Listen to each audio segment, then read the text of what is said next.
I loved him in ways that left me completely exposed, without armor or hesitation. I believed his promises because his voice never trembled when he spoke them, and his eyes held mine like certainty itself. I gave him loyalty without conditions, support without limits, and patience even when it cost me my peace. I celebrated his wins, carried his worries, and softened myself so he could feel strong.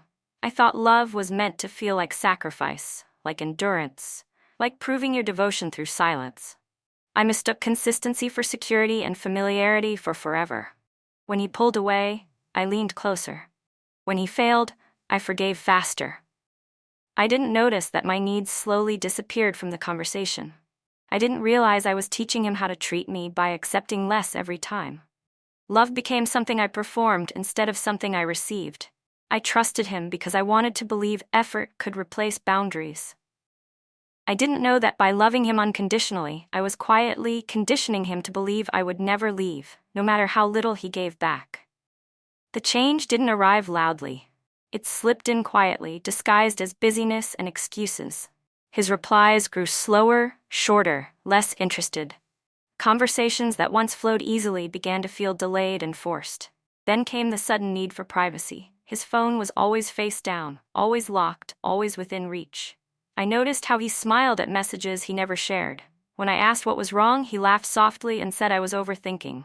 He told me I worried too much, loved too deeply, expected too much. I wanted to believe him. I told myself trust meant silence, that questioning him would make me insecure and controlling. So I swallowed my discomfort and ignored my instincts. I chose peace over clarity. I chose him over myself. Every red flag became something I folded neatly and stored away, hoping it would disappear if I didn't acknowledge it. I was afraid that asking for honesty might cost me the relationship, and, at that time, losing him felt scarier than losing myself.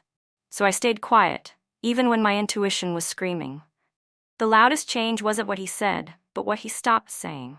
He no longer asked about my day, my thoughts, my worries. Conversations felt mechanical, like routines instead of connections. I would talk and he would nod, distracted, distant. We sat next to each other, yet I felt completely alone.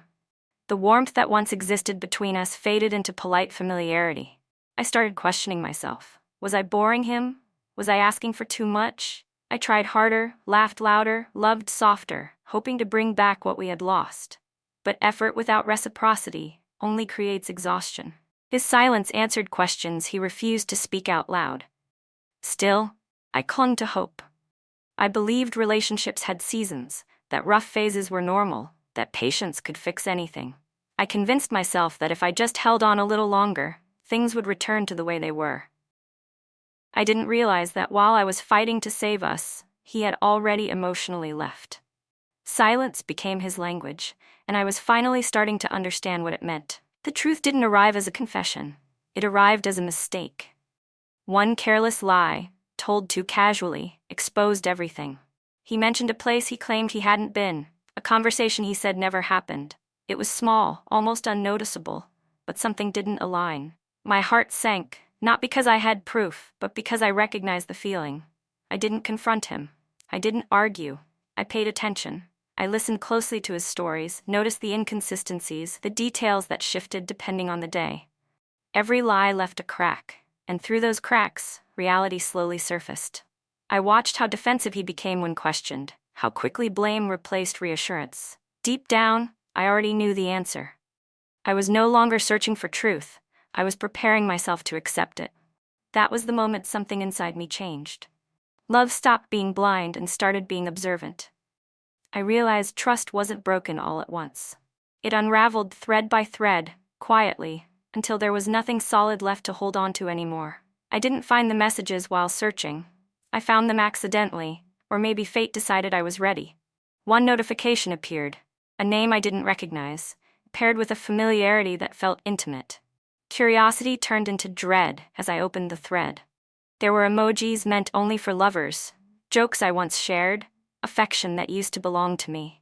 Each message felt like a quiet betrayal repeating itself. My hands shook, but my tears refused to fall. Shock has a strange way of numbing pain. I scrolled slowly, absorbing every word, every timestamp, every confirmation of what my instincts had warned me about.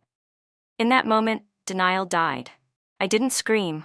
I didn't collapse. Something inside me hardened, not with anger, but with clarity. I finally saw the truth without excuses or filters.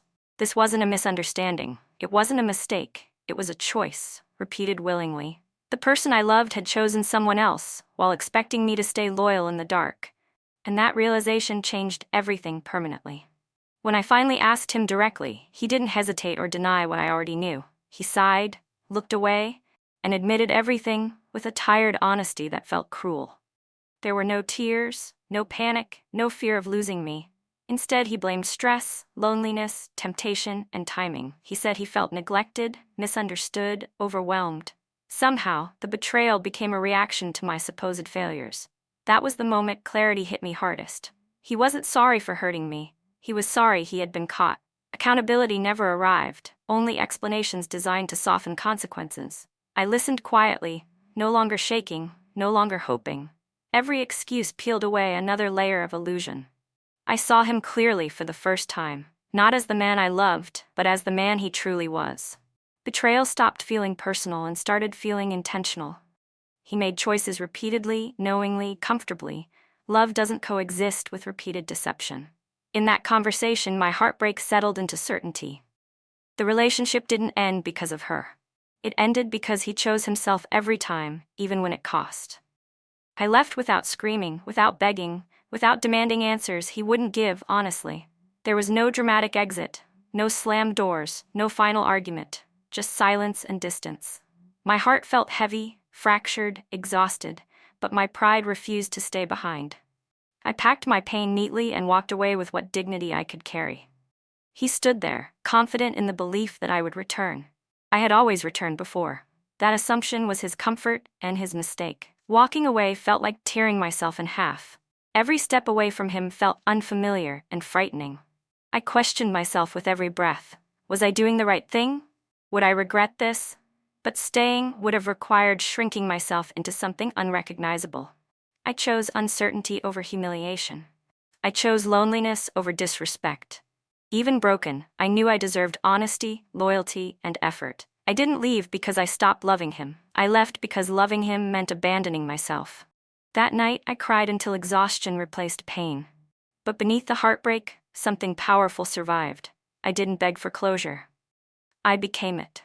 The nights after leaving were the hardest. Silence filled every corner of my space, louder than any argument ever was. I cried alone, replaying memories like wounds that refused to close. I remembered laughter, promises, plans that would never exist. Sleep came in fragments, interrupted by thoughts I couldn't control. Some nights, I blamed myself. I wondered what I could have done differently, how I missed the signs, why I stayed so long. My self-worth felt fragile, like glass ready to shatter with one careless thought. But even in my lowest moments, something inside me refused to completely break. Between tears and exhaustion, I made myself a quiet promise. I would feel the pain fully, but I would not let it define me. Healing didn't come quickly or gracefully.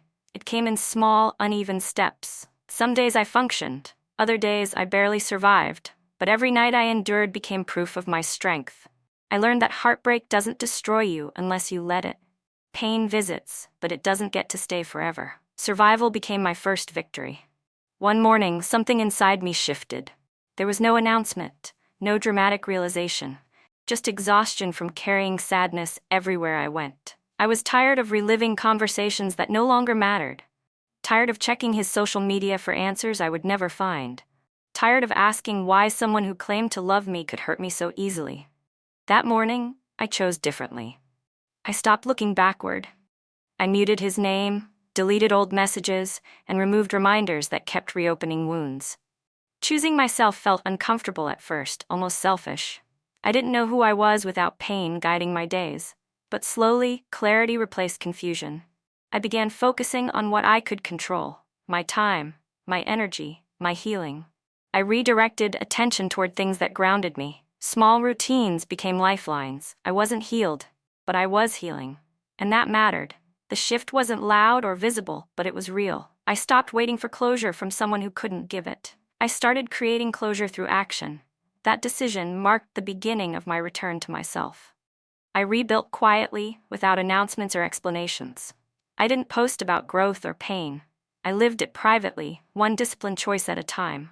I created new routines that gave structure to my days. I moved my body, challenged my mind, and committed to consistency. Confidence returned slowly, earned through effort rather than validation. I learned to enjoy my own company again. Silence became a place of recovery, not loneliness.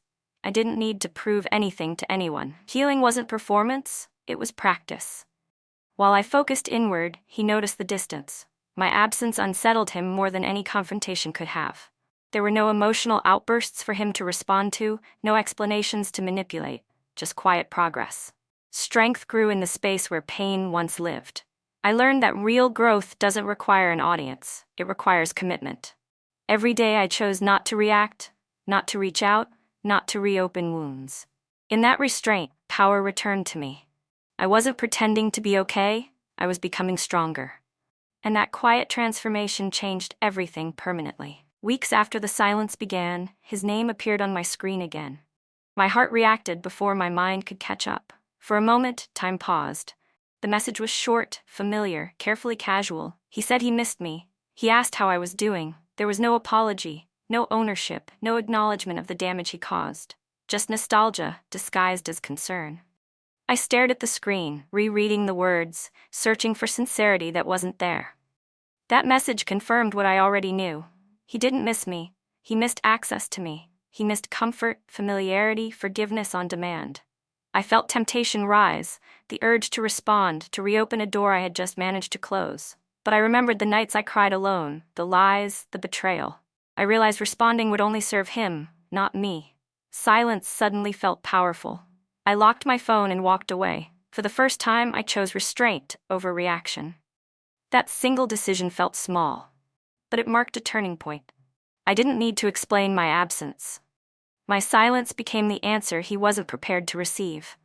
I didn't respond to his message, and that unsettled him more than anger ever could. Days later, another message arrived. This one sounded softer, heavier, more emotional.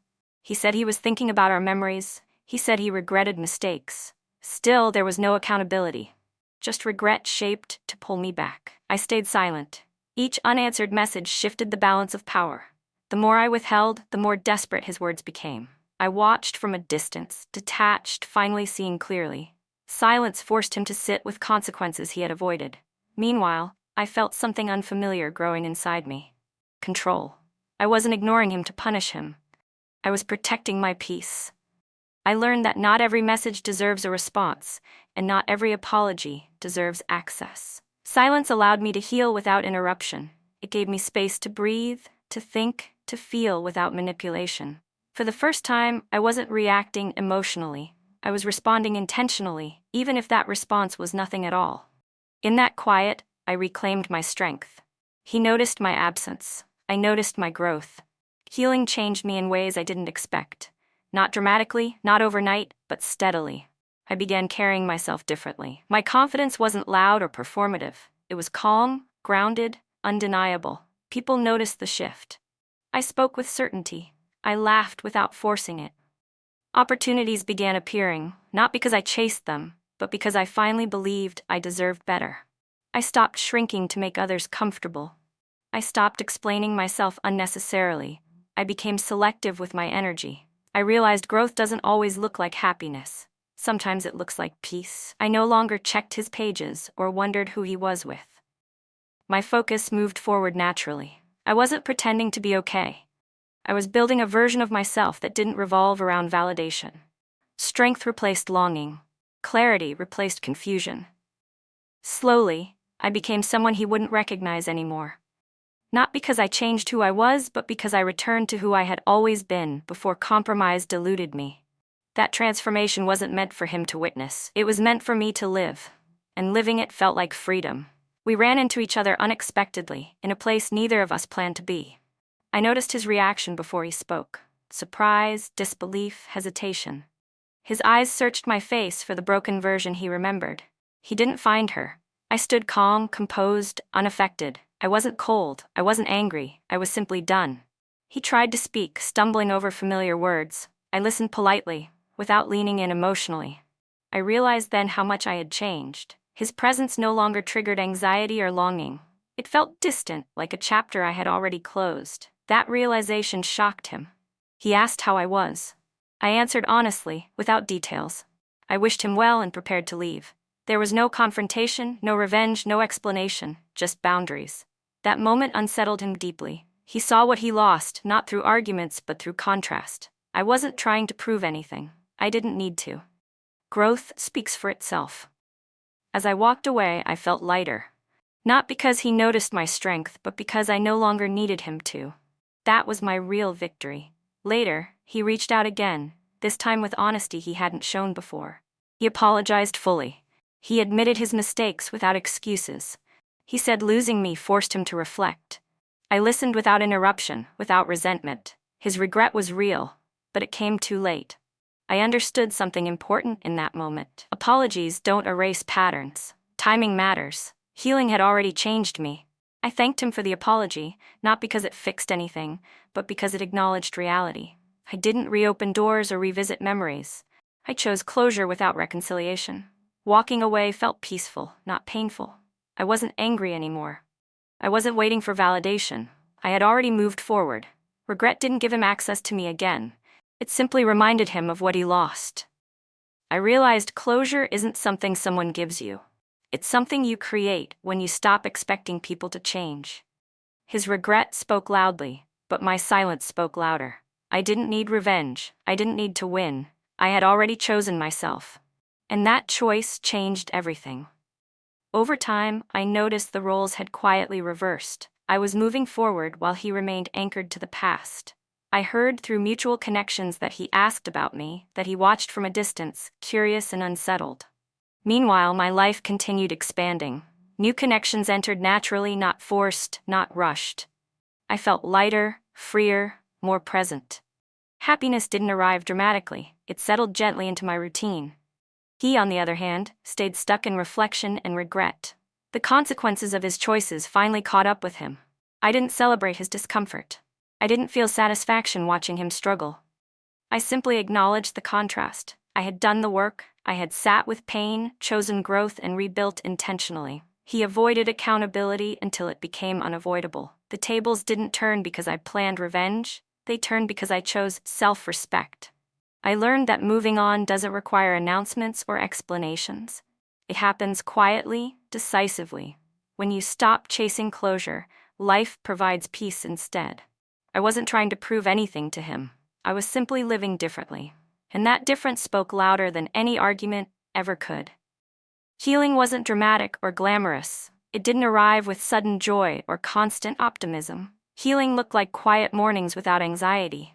It looked like saying no without guilt. It looked like choosing peace over familiar chaos.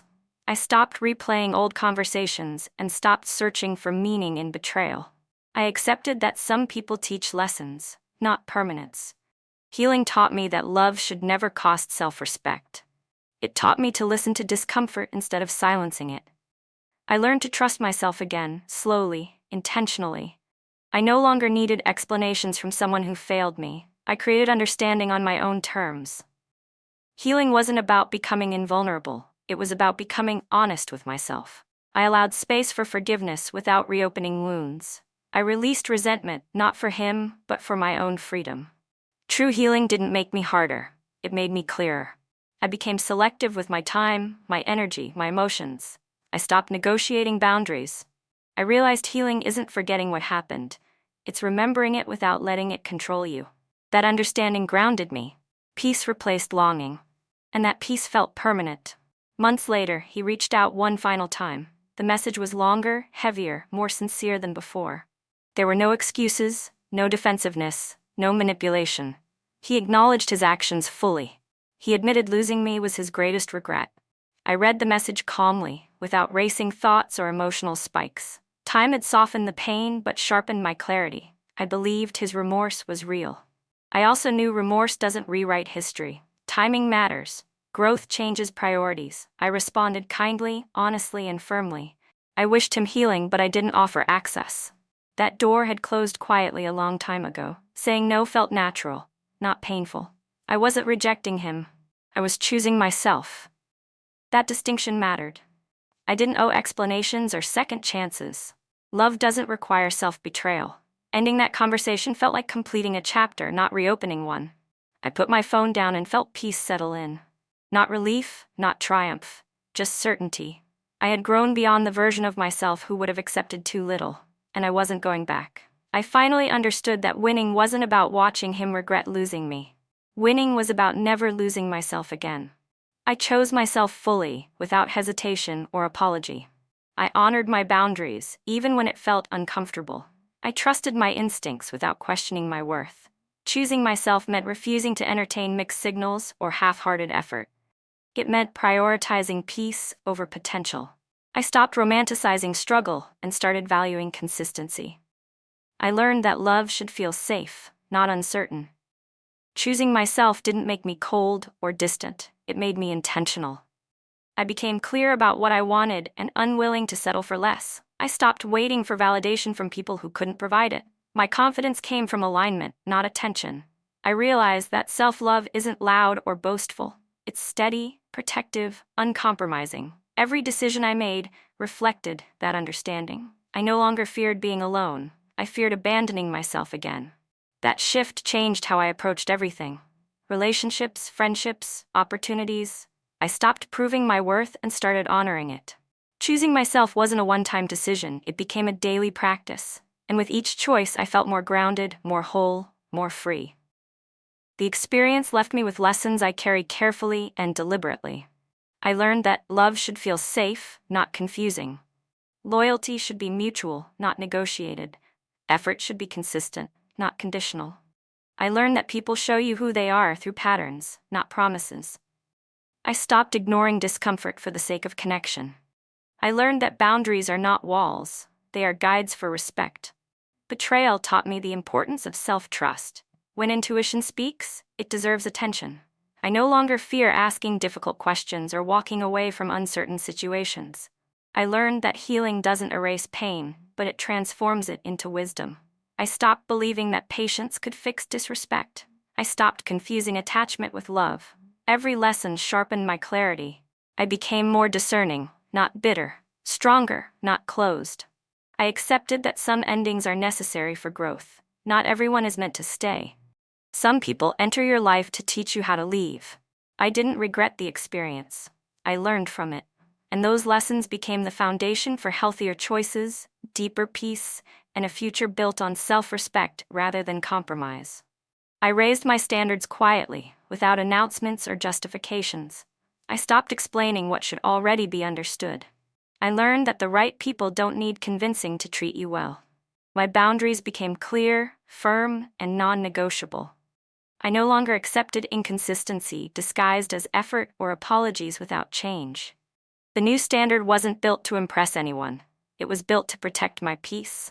I became intentional with who I allowed into my space. Energy mattered. Alignment mattered.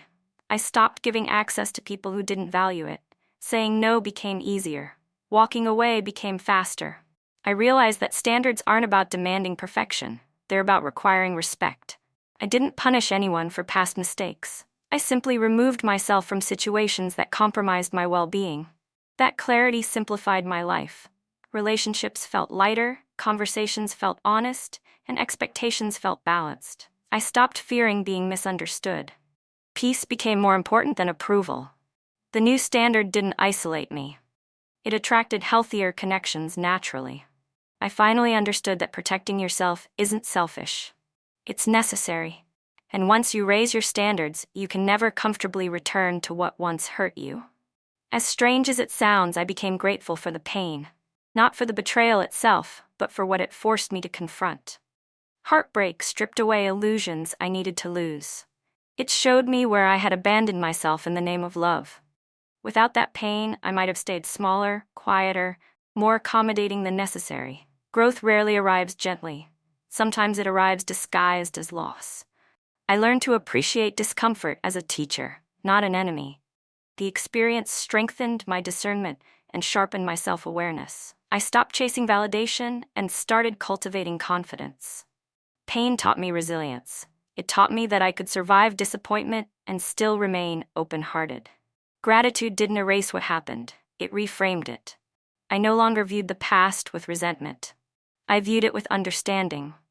That shift freed me. I accepted that not every chapter is meant to be enjoyed, some are meant to be learned from, and the lesson I gained was invaluable. I emerged wiser, steadier, and more self-assured.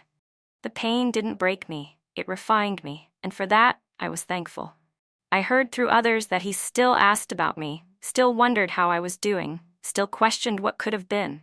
I didn't seek the information, but it found its way to me. Hearing it didn't stir emotions the way it once would have. I felt distant, detached, unaffected. Not because I was cold, but because I had moved on, internally. Curiosity about my life was his reminder, not my responsibility. I didn't reach out or respond indirectly. I let the past stay where it belonged. Watching from afar was his reality now, not mine. I understood that regret often arrives after opportunities pass. I didn't feel satisfaction in those I felt acceptance. Some connections end without dramatic conclusions. They simply fade into lessons. I had no desire to reopen conversations or revisit memories. Closure had already happened quietly. I focused on the present where peace lived. Distance didn't feel empty. It felt healthy. I had outgrown the version of myself who needed to be remembered. Being free mattered more than being missed. And that freedom was something I would never trade again. I realized I didn't need revenge, confrontation, or dramatic closure to move forward. Peace was enough. Closure isn't always a conversation. Sometimes it's a decision. I stopped waiting for apologies to validate my pain. I validated it myself. His regret became irrelevant once my healing became complete. I chose calm over chaos, acceptance over resentment. Peace didn't arrive suddenly. It settled gradually, replacing tension with clarity. I no longer replayed scenarios or imagined alternate endings. I accepted what happened without excusing it. That acceptance released me. I learned that closure doesn't come from understanding someone else's behavior. It comes from understanding your own worth. I stopped carrying questions that had no answers. I stopped reopening wounds that had already healed. Peace allowed me to breathe fully again. It allowed joy to return naturally. I protected that peace fiercely, not with anger, but with intention. I stopped explaining my boundaries. I stopped revisiting the past. I honored how far I had come. Peace didn't erase the story. It completed it. And that completion felt better than any explanation ever could. I didn't need closure from him. I created it myself. In the end, the outcome wasn't what either of us imagined. He lost someone who would have loved him deeply, consistently, and loyally. I lost someone who couldn't value honesty, commitment, or respect. That difference changed everything. Heartbreak became my turning point, not my downfall. I didn't rise loudly or dramatically. I rose steadily, intentionally, and permanently. The ending he never expected revenge or confrontation. It was my absence. It was my peace. It was my refusal to return to what broke me. I became someone who no longer needed validation from the past, someone who trusted herself fully. The story didn't end with reconciliation or regret-filled conversations. It ended with growth. I carried the lessons forward and released the pain behind me. Love didn't make me weaker. It taught me discernment. Loss didn't empty me. It redirected me. I didn't turn my heartbreak into bitterness. I turned it into strength. And while he lived with regret, I lived with clarity. That was the real ending. Not dramatic, not cruel, just final. And it was everything I needed.